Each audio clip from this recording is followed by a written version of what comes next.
Hello friends, welcome to SSC coaching centre. दोस्तों, आज के वीडियो में हम बात करेंगे टाइम, स्पीड और डिस्टेंस के प्रश्नों की। ठीक है, टाइम, स्पीड, डिस्टेंस बहुत महत्वपूर्ण है, आप सभी जानते हैं। तो एक ट्रिकी वीडियो लेकर के आया हूं, पूरा वीडियो देखिएगा। चलिए स्टार्ट करते हैं। पहला प्रश्न है, एक आदमी वास्तविक चाल की 6/7 चाल से चलता है तो 12 मिनट लेट हो जाता है। तो दूरी तय करने में वास्तविक समय ज्ञात करें। भैया कितना लेट हो जाता है? 12 मिनट लेट हो जाता है। कितने की चाल से चलता है? 6/7 की चाल से चलता है, तो लेट हो जाता। भाई यही तो दे रखा है, लेट हो जाता है। 6/7 की चाल से चलेगा तो लेट हो जाएगा, कोई बात नहीं।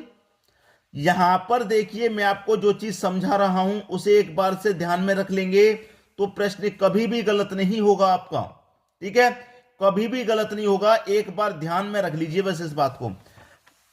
जो भी लेट है या जल्दी है, जो दे रखा है समय उसे लिख लेना है, और जो चाल का दे रखा है उसे लिख लेना है। बस प्रश्न यहीं पर खत्म हो गया। ऊपर वाले को एज इट इज लिखेंगे। ऊपर वाले को क्या लिखेंगे? एज इट इज मैंने लिख लिया है, ऊपर वाला 6। अब क्या करूंगा मैं? 7 में से 6 को घटा दूंगा, नीचे वाली में से ऊपर घटा दूंगा तो 1 आ जाएगा। बस खत्म हो गया प्रश्न। 12×72, 72 मिनट लगेंगे। 72 मिनट का मतलब क्या होता है? 1 घंटा। 1 घंटे में 60 मिनट हो गए। अब कितने बचे? 12 मिनट बचे। 1 घंटा 12 मिनट होता भाई। ठीक है, 72 मिनट का मतलब 1 घंटा 12 मिनट। 1 घंटा 12 मिनट दे रखा है आपके बी ऑप्शन में। यह आपके प्रश्न का बिल्कुल सही जवाब हो जाएगा। ठीक है, यह आपके प्रश्न का बिल्कुल सही जवाब है। किसी को भी यहां प्रश्न में कोई समस्या नहीं आने वाली। ठीक है, इस तरीके से करिएगा। अब देखेंगे अगला प्रश्न। अगला प्रश्न है, एक आदमी 20 मिनट देरी से चला और अपनी सामान्य गति की 1.1/2 गुना गति से चलकर कार्यालय समय से पहुंच गया। अतः उस आदमी को अपनी सामान्य गति से चलकर कार्यालय पहुंचने में कितना समय लगेगा? भाई यहां पर मैंने क्या बताया? जो भी मिनट लग रही है उसे लिख लीजिए। 20 मिनट लग रही है तो 20 लिख लीजिए। ठीक है, अब मैं इसको सॉल्व करूंगा तो 2 1 कम 2, 2 में 1 जोड़ूंगा 3/2 हो जाएगा। कितना हो जाएगा भाई? 2 1 कम 2, 2 में 1 जोड़ूंगा 3/2। कितना हो जाएगा भैया? ये हो जाएगा आपका 3/2 हो जाएगा। ठीक है, 3/2। तो यहां पर मैं लिख लेता हूं 3/2। ठीक है, अब देखिए यहां पर कितना भाई? यहां पर देखिए ये 20 है, इनटू ऊपर वाली संख्या में एज इट इज लिखूंगा और नीचे में ऊपर जोड़ के लिखूंगा, घटा के लिखूंगा। मैंने क्या बोला भाई? अंतर करेंगे। अंतर करेंगे तो 3 का 2 का अंतर कितना आ जाएगा? 1 आ जाएगा, तो 1 ही रखूंगा। बस हो गया प्रश्न। 20 का गुना 3 से कर दूंगा 60 मिनट। 60 मिनट का मतलब क्या हो जाएगा? 1 घंटा। मतलब सी ऑप्शन सही हो गया। आसानी से कर लेंगे। 2 1 कम 2, 2 में जोड़ूंगा 3/2, तो 3/2 हो गया। ठीक है, 3/2 हो गया। तो मैं क्या करूंगा? ऊपर 3 लिखूंगा और बटे में क्या लिखूंगा? अंतर लिखूंगा। तो अंतर 1 आ गया कि नहीं आ गया? जो पिछले प्रश्न में किया वही हमने यहां पर किया है।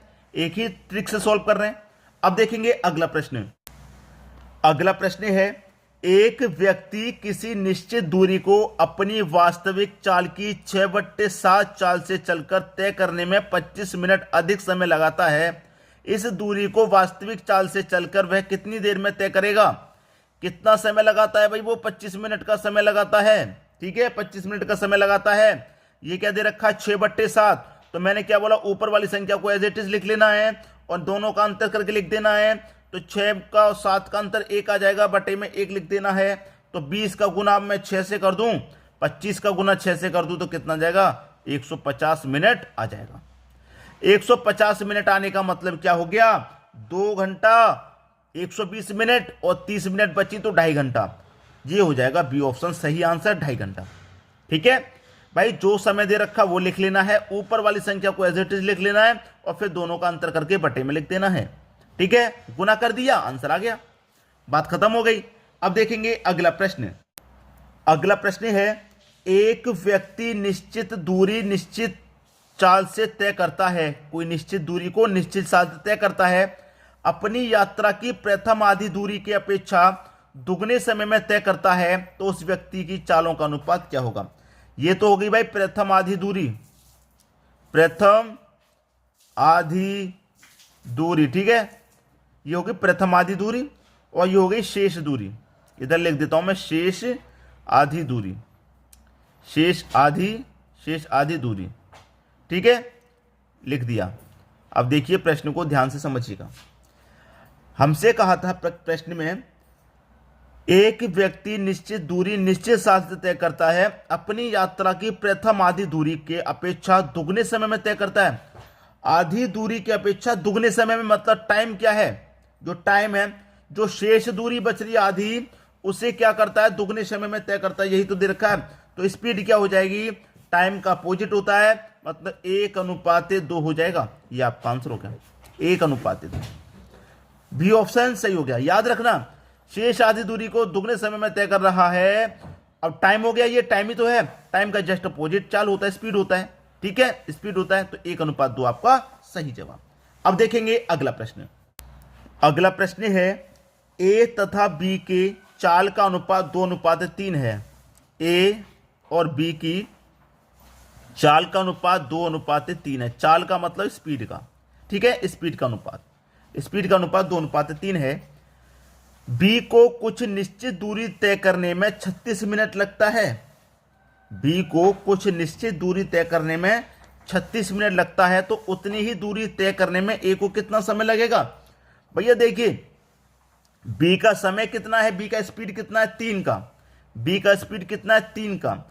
भैया मान लीजिए वो 1 मिनट में तीन दूरी तय कर रहा है, तो 36 मिनट में कितना तय करेगा, 36 से आप गुना कर देंगे, 36 से गुना कर देंगे, निकल के आ जाएगा। लेकिन उसी दूरी को क्या कहता है कि एक कितने समय पूरा करेगा। ए का कितना है भैया, 1 मिनट का 2 है। भैया ये तो टोटल दूरी निकल के आ गया ना। 1 मिनट में भी 3 कर रहा है, तो 36 मिनट में कितना करेगा, 3 का गुना 36 से कर दो, ये टोटल दूरी पता गई।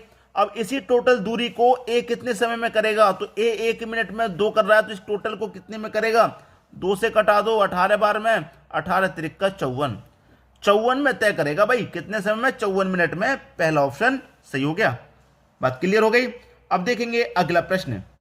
अगला प्रश्न है, ए और बी किसी निश्चित स्थान की ओर जा रहे हैं। दो व्यक्ति हैं, ए और बी, ठीक है, किसी निश्चित स्थान की ओर जा रहे हैं। उनकी चाल का अनुपात 3:4 है।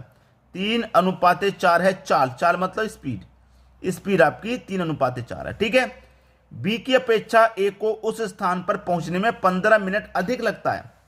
15 मिनट अधिक लगते हैं किसको, बी को, बी की अपेक्षा ए को।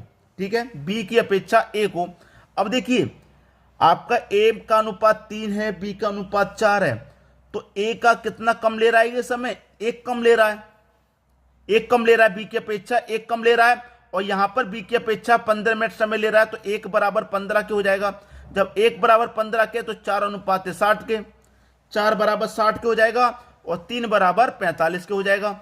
देखिए अब यहां पर समझ क्लियर हो गया।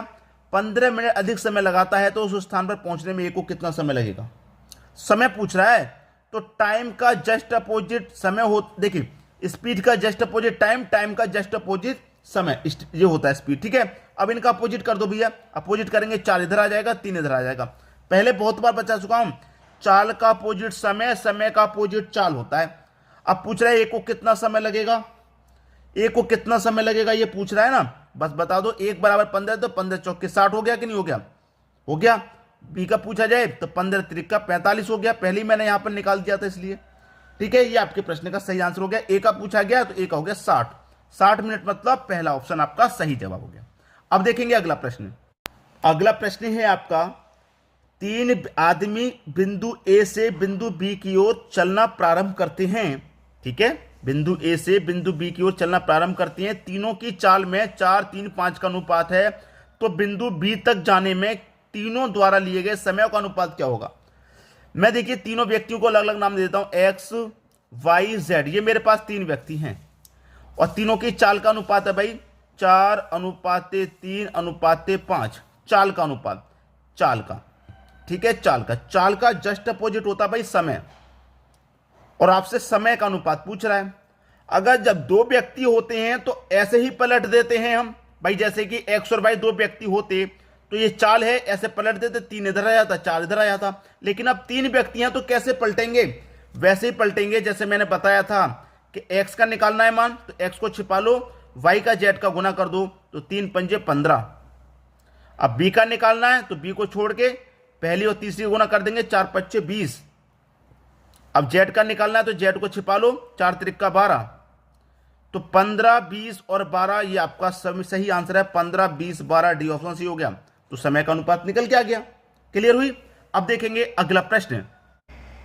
अगला प्रश्न है ए तथा बी की चालों का अनुपात 2:3 है। एक निश्चित दूरी तय करने में ए बी से 10 मिनट अधिक लेता है।